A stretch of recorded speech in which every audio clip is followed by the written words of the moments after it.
Station, my brothers. Station, man, station. Demon Knight! How y'all doing tonight? Oh, there he is. Link. This is a fantastic 4K. Dude, yeah, I know. I gotta pick that one up. I love Synops, or Arrow did a great set, but that Synops one is definitely gonna be. It's so clear, you can see every popping, pussing thing on the demon. Very clear. Very good. Nice. Of course, I already watched number 1. I wanted to watch 2, but I didn't want to. Oh, I thought you watched 2. So I only watched 1 for the review. So. I thought you were gonna watch it because I was telling you it had a similar. Oh, I want to watch it, but I didn't want to. I did not want to color my review of the first one. Oh, I got you. At some point we'll do the second one. I'm hoping to see. We'll see.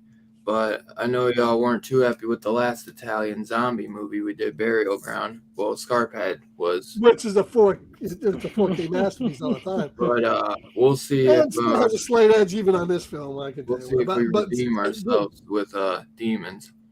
I was talking to Verm, who will be popping in and out. He's got some stuff going on, but I was trying to find a good one that's not like. Because some of the Italian ones, like Suspiria, as much as I love it, it can be a little, it's a little slower to get into it, where this one just jumps right into it. As we said, as Scarphead showed, we'll be doing Demons from 1985, directed by Lamberto Bava and produced by the iconic Dario Argento. He wrote it too. Did he? Nice. I think so. Yeah. With a couple other guys. Mm-hmm. But yeah, I think this movie's fucking badass. Sorry, I got something stuck in my throat. I really enjoy the movie though. Bomb ass practical effects, takes place in a movie theater. Good characters, and like I said, man, it just dives right in. Where at least you can entertain the whole time. Where some of the Italian ones, you're just not really as invested into the story. You're like just there for the effects. This one, there's not much of a story to it. You know what I mean? So it's just like you're just diving right in, and you get some girl coming in on the train, and she's walking through the subway system, gets handed a free movie ticket to this place called the Metropole by some weird ass fucking guy with like, you know, the silver mask on, and which should have been your first red flag. I didn't get what that guy was really that a had to do with the mask or was movie, that really. part of his face? Because it looked like He Yeah, kept he jacking just his head, didn't say but shit. It looked like it was part of his facial.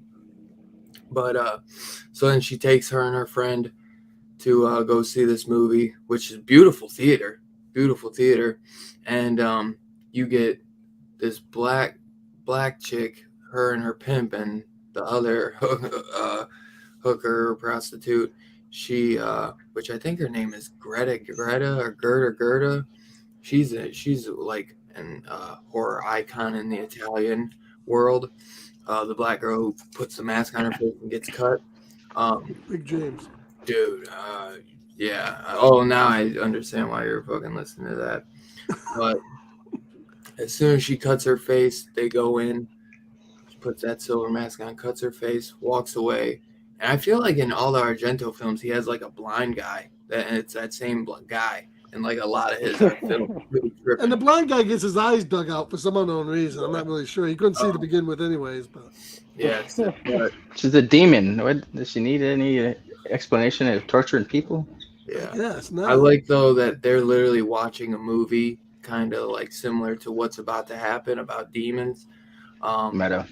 Yeah, very meta, and the second one I think does something a little similar. Like there's like a TV program coming on about demons, but I think the movie they did inside the movie was pretty cool too, and it's just a great set design. Where the movie inside the movie is like a cemetery they're going into, and then the movie we're watching is in this cool classic looking movie theater. But it doesn't take long for that girl to, you know, her face starts bleeding as she sees in the movie the guy gets his face cut, and she goes to the bathroom and starts, you know, it starts like bubbling and bursts out, man, and all these dope ass practical effects start coming. And that's pink. where it really goes in, man. And she's Anybody like watching pimple? blood and shit. Well, Do you guys watch pimple popping videos? yeah, No. there's a show called Dr. Pimple Popper. I don't understand the whole genre of that, but there's a show called Dr. Pimple Popper, and she goes, ugh. If you're into pimple popping, this is that movie for you, bruh. Some people were purple, some were pink, some were Well, green. there's just that one. What? I mean, well, it's like the throbbing in the neck. Yeah. I guess it kind There's the one of where something she gets grows it on out. her neck. They're just like gushing blood, man, and just blood warts popping and green. You know what I mean? Just Blood they're warts just oozing popping. green out of their fucking faces and shit. They look creepy as fuck though, bro. If you had them coming at you, man. And there's some really cool shot designs, like when they're all coming up those movie steps and their eyes are green and all the smoke. You got the light behind them. Yeah, there's a lot of those very like high blue tints in a lot of the scenes. You know, it's definitely a very stylized film. You know, but I fucking enjoy it, man. I love it, dude. I think it's a lot of fun. I love the second one as well. These are because of the Dolby Cinema Italian movies. And what was it? I love, which I'm wondering, does Phantasm 2 come out first? Because if this came out before Phantasm 2, Don Coscarelli jocked the one scene where the chick's standing up and the demon comes out of her back. That scene is fucking dope as hell. That was probably the best demon. I love that scene. I mean, there's a lot of just, you know, their transformations and, you know. Yeah, the other scene that gets me is he's obsessed with the teeth, that teeth shot. Oh, when the fangs are coming Oh, out. when they're growing. That was pretty gnarly. Come out. That was gnarly. That was so good too. That's another good call. But yeah, dude, I really do enjoy this film. I think it's two iconic ass Italian horror filmmakers collabing to create something really fucking fun and just balls out to the wall. And, you know, I think, like I said, I think this one just kind of really you get a few minutes of kind of figuring out who this main chick is going to be, and they really just kind of get right into it. She goes straight to the movie theater after getting off the train, and I think it's got good pacing. I think cinematography is great, but I'm definitely interested to hear what you guys are going to think because you weren't too big of fans of the last Italian movie, so. That's why I put Fable first. So I want to know what I don't know if Scarpad's ever seen this either, though. So, but Fable, your thoughts? Did I get redeemed any bit? This was one that me and Vern thought you guys would like, but I'm getting that you guys didn't really care for this one either. We'll see. Well, I wrote some notes. This time for this one. Never a good sign. I have seen this movie before. Oh, you have seen it? A long time ago. Yeah, I've seen this a long time ago. When I started getting into horror and I wanted to see something else besides Jason and Freddy and all the rest of them, I look for other movies, other genres, other things, and I found Demons, and I enjoyed it back then. I've watched it maybe 2 or 3 times over the years. So I've seen this a few times. Okay. I didn't know you ever seen it. Yeah. I wrote some notes, and just first of all, overall, I enjoyed the movie. So if you talk about redemption, you are redeemed, my friend. Thank God you were worrying me for a second. You were so silent. I was trying to get you. I was trying to build the tension. You but fucking got me good. Overall, I enjoyed this movie. I wrote down that I love the concept of the possessed movie theater. This being ground zero for the demonic post-apocalyptic future or whatever. I dug that concept. You said earlier the cool imagery. I did enjoy some of the shots, like the demons walking up the stairs and you see their light eyes, and you also mentioned the movie playing out while things are happening in real life and how they're syncing up and things like that. I enjoyed that style.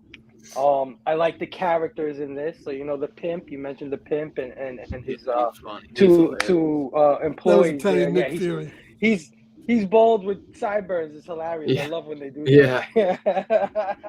That bothered me too, because I'm like, bruh, really? You're just gonna have this right there, right? Just what is like that? try to blend it in a little bit, like the cutoff point. But yeah, I enjoyed the characters, the pimp. I like the blind guy and his like really promiscuous lady he was with that we never found out what she was. But I guess that was his daughter. I don't know. That was his daughter. 1 minute. I thought that was his lady too. Yeah, I didn't get daughter vibes. Because when she dies, he mentions that it's his daughter. Because I thought that was his chick too, man. I was like, caretaker. I think it was his daughter and his wife, kind of. What up, Abby? Brother Joe. It's a weird stretch. I got that vibe. I like them. I like the blind, not the blind, the coked up punks. Those 4. Oh, they're snorting the coke out of the coke can, bro. I had to rewind that because I was like, bro. I was like, are they snorting coke? They're putting it in their nose. It is true that back in the 70s and 60s there was actual coke in Coca-Cola. You still wouldn't be sucking it out of a strap your nose, though. That's what I thought they were hitting at, but he had. He had the whole can in it. Pick up every fucking. It was nose candy. That was what about when he's taking the razor? That was Ripper. The character's name was Ripper. Oh my god. I'm sorry. I think crazy characters that I enjoy. I did enjoy these crazy characters. It had some good kills, some good gore. In particular, I like great the soundtrack. Did you see all the list of performers? The 2 people kissing. That I thought that kill was kind of inventive. Choking them out. They're like grinding their faces into each other. I thought that was pretty neat. I like the bonkers ending, right? Like the guy gets on the motorcycle, starts chopping everybody up and stuff. And I like that post-apocalyptic ending. Yeah.